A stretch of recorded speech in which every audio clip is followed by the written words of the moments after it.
Tu t'es présenté à elle avec tout ce que tu savais donner, des mots choisis, un sourire bienveillant, une présence respectueuse. Et pourtant, quelque chose en toi restait invisible. Tu pouvais dire ce que tu voulais, faire tout ce qu'il fallait. Ça ne passait pas. Comme si elle ne t'écoutait pas vraiment, comme si elle sentait autre chose. Et c'est vrai, elle sentait autre chose. Une femme ne tombe pas amoureuse de ce que tu dis, elle tombe amoureuse de ce qu'elle ressent quand tu es là. Et ce qu'elle ressent ne vient pas de tes mots, ça vient de ce que tu vibres. Avant même que tu ouvres la bouche, elle a déjà capté ton état intérieur.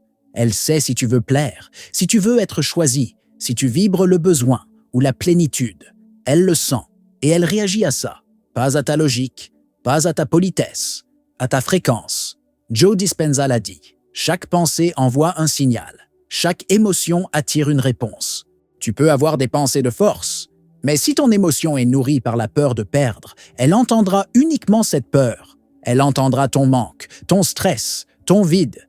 Même si tu joues au mec détaché, même si tu ris fort, tu vibres le besoin et elle se referme, parce que tu veux recevoir avant même d'incarner. C'est là que commence la vraie lucidité masculine. C'est là que tu réalises pourquoi certaines femmes s'éloignent, sans raison apparente. Pourquoi elles semblaient attirées, puis froides. Pourquoi elle riait à tes blagues, mais t'a ignoré dès qu'un autre homme est entré. Elle n'a pas réagi à toi, elle a réagi à ce que tu projetais sans le savoir. Elle a ressenti ton incohérence avant même de comprendre ton discours. Et ça, Jung l'a compris depuis longtemps. Il disait qu'une femme ressent l'inconscient d'un homme avant même de connaître son histoire. Elle ne perçoit pas seulement ton apparence ou tes mots, elle perçoit ton chaos ou ta clarté, ton conflit intérieur ou ton alignement. Elle capte ce que toi-même tu fuis. Et c'est là que le jeu se retourne. Tu veux comprendre pourquoi certaines femmes deviennent distantes après une connexion intense? Pourquoi, malgré tous tes efforts, tu te retrouves encore dans la position de celui qui attend, qui espère, qui doute? Parce que tu vibrais le besoin, tu vibrais l'oubli de toi. Et l'inconscient féminin est impitoyable avec ça. Elle ne cherche pas un homme parfait, elle cherche un homme intégral. Pas un homme qui récite les bonnes phrases, mais un homme qui incarne ce qu'il dit. Pas un homme qui fait des efforts pour séduire, mais un homme dont l'énergie suffit à imposer le respect et à éveiller le désir. Tu ne peux plus te cacher derrière tes intentions. Tu dois devenir aligné, cohérent, ancré. Tu dois devenir cette présence silencieuse qui parle avant même de parler. Celle qui émet, qui impacte, qui résonne. Cette vidéo ne parle pas de technique. Elle ne te donnera pas de phrases magiques. Parce que ce qui rend un homme irrésistible, ce n'est jamais ce qu'il dit, c'est ce qu'il devient. C'est l'homme que tu incarnes, même dans le silence, même quand elle ne te regarde pas, même quand elle te teste. Et si tu veux attirer autrement, il va falloir vibrer autrement. Parce que ce que tu vibres en silence crie plus fort que tout ce que tu peux dire. Tu es prêt à entrer dans ce territoire-là? 1. Le calme qui désarme. Tu as peut-être grandi avec cette idée fausse qu'un homme doit parler, expliquer, se justifier pour être compris. Tu crois encore que l'intensité de tes mots compense l'absence de ton axe. Mais ce n'est pas ton vocabulaire qu'elle ressent, c'est ta vibration. Et dans cette vibration, ce qui lui parle le plus, c'est ton silence. Pas le silence passif, celui du garçon qui n'ose pas. Non, le silence du maître, le silence du roc. Celui qui ne cherche pas à convaincre parce qu'il est déjà convaincu de sa propre valeur. Celui qui n'a rien à prouver, donc tout à imposer, parce que la vraie puissance masculine ne parle pas, elle s'impose par contraste. Et ce contraste, elle le ressent jusque dans ses tripes. Un homme qui parle trop, qui explique tout, qui court derrière l'approbation, devient invisible à ses yeux. Il se dissout dans ses efforts. Il devient prévisible, contrôlable, émotionnellement exposé. Ce n'est pas qu'elle ne t'écoute pas, c'est qu'elle sent que tu ne te possèdes pas. Et une femme ne désire pas un homme qui s'est abandonné lui-même. Le silence émotionnel bien positionné agit comme un espace de tension. C'est un vide maîtrisé, un manque orchestré. Et ce manque, elle cherche à le combler. Pas parce qu'il est vide, mais parce qu'il est chargé. Chargé d'une présence rare, d'un mystère vibrant, d'un masculin stable. Tu n'as pas besoin de courir derrière une femme pour qu'elle te regarde. Tu as besoin de devenir le genre d'homme qu'on observe sans comprendre pourquoi. Parce que tu vibres une absence de besoin. Et cette absence est le plus puissant aphrodisiaque de l'inconscient féminin. Moins tu cherches à la convaincre, plus elle cherche à comprendre. Moins tu cherches à la rassurer, plus elle cherche à savoir ce que tu ressens.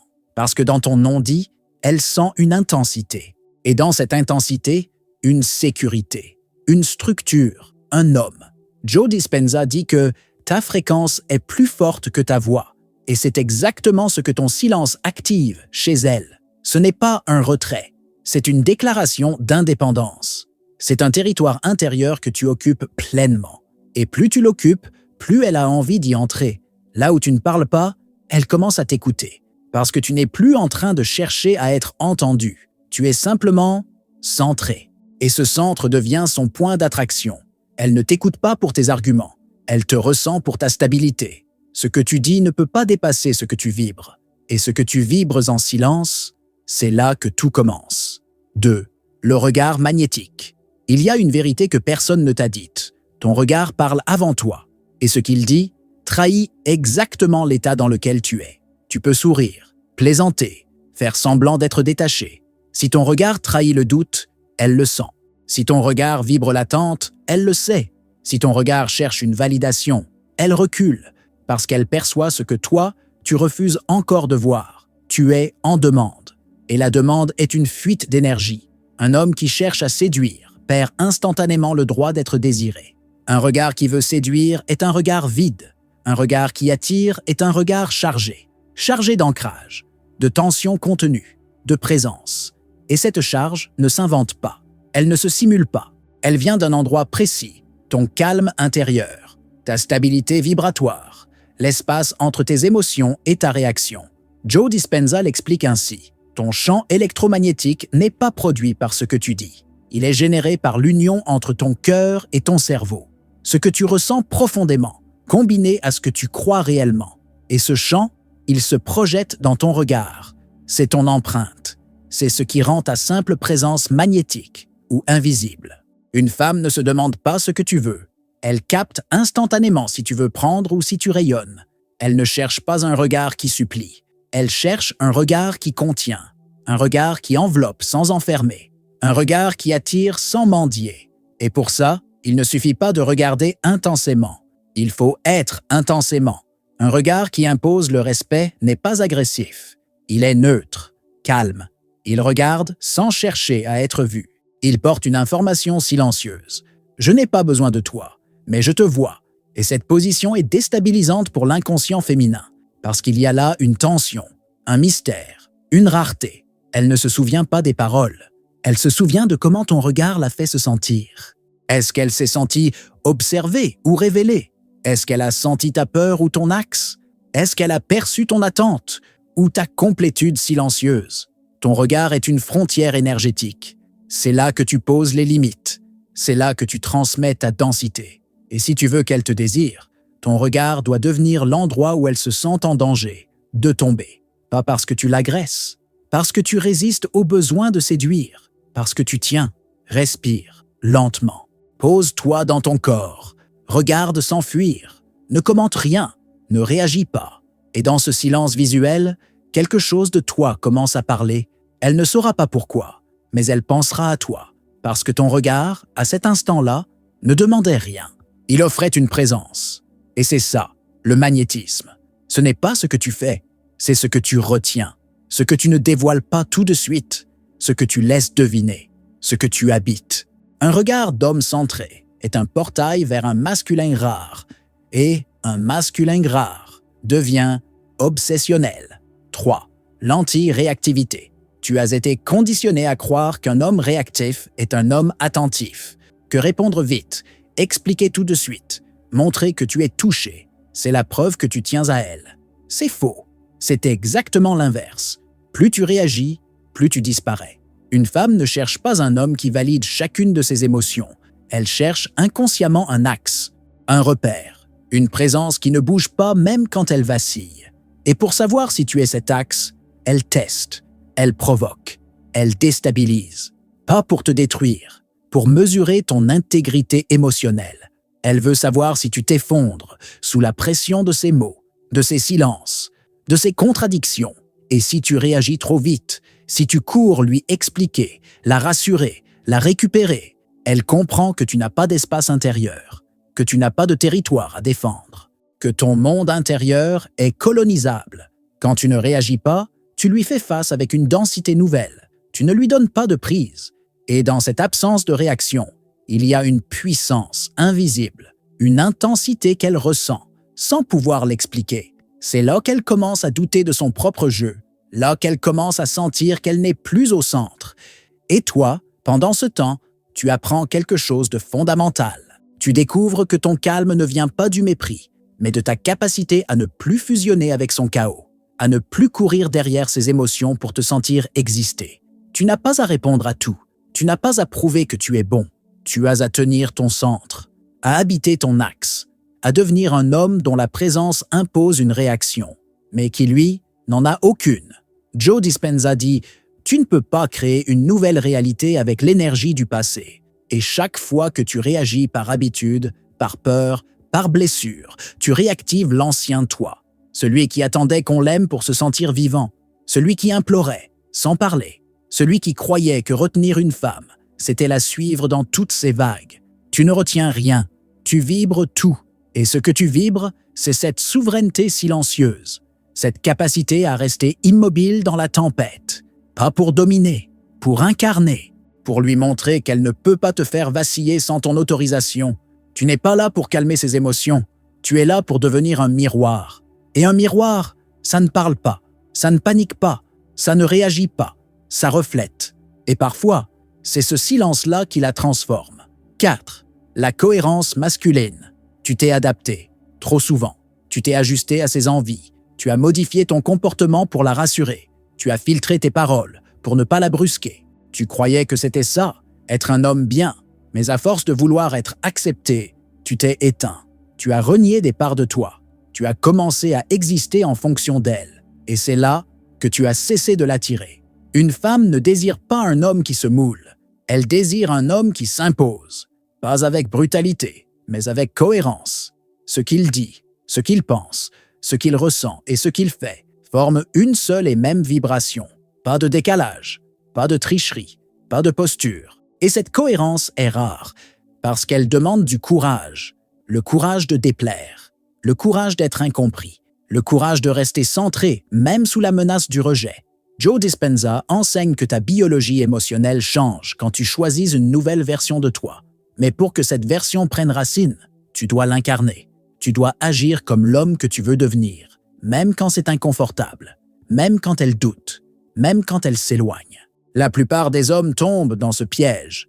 Ils croient que s'adapter, c'est aimer. Mais l'adaptation constante éteint le désir. Elle détruit le mystère. Elle tue le respect. Parce que la femme sent que tu n'es plus maître de ton territoire intérieur. Tu es devenu modulable, prévisible. Et l'inconscient féminin rejette ce qui se tord. Il veut sentir ce qui tient. Ta cohérence, c'est ton aphrodisiaque. C'est ta signature vibratoire. C'est ce qui transforme ta parole en pouvoir, ton regard en tension, ta présence en autorité. Ce n'est pas ta taille, ton compte bancaire ou ton humour qui crée le désir. C'est cette sensation qu'elle ne pourra jamais te faire sortir de ton axe. Tu veux qu'elle te suive? Tu dois d'abord devenir non négociable. Tu veux qu'elle te respecte? Tu dois incarner un masculin qui ne se prostitue pas émotionnellement pour être choisi. Tu veux qu'elle te désire? Tu dois devenir rare. Et la rareté commence là, dans l'alignement, dans la discipline intérieure, dans l'exigence envers toi-même. Tu ne peux pas être tout pour elle. Tu dois être tout pour toi. Et c'est cet homme-là qu'elle cherche. Celui qui se choisit d'abord. Celui qui ne modifie pas sa fréquence pour plaire. Celui qui ose être un repère, même quand ça dérange. Ton désir ne doit pas dépendre d'elle. Il doit vibrer malgré elle. Il doit émaner de ton axe, pas de son regard. Et c'est là que tu redeviens magnétique. Parce qu'elle ne saura plus comment t'atteindre. Et ce qu'elle ne contrôle pas, elle commence à le désirer. 5.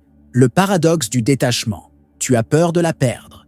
Et cette peur, elle structure tout ce que tu fais. Tu choisis tes mots pour ne pas la brusquer. Tu calcules tes silences pour ne pas la faire fuir. Tu restes, même quand tout en toi voudrait partir. Mais cette peur, c'est elle qui t'a déjà fait perdre. Pas elle, t'as peur de la perdre. Parce qu'un homme qui ne peut pas partir est déjà émotionnellement prisonnier. Tu crois encore que ton engagement la rassure, Mais ce qu'elle perçoit, ce n'est pas ta loyauté, c'est ta dépendance.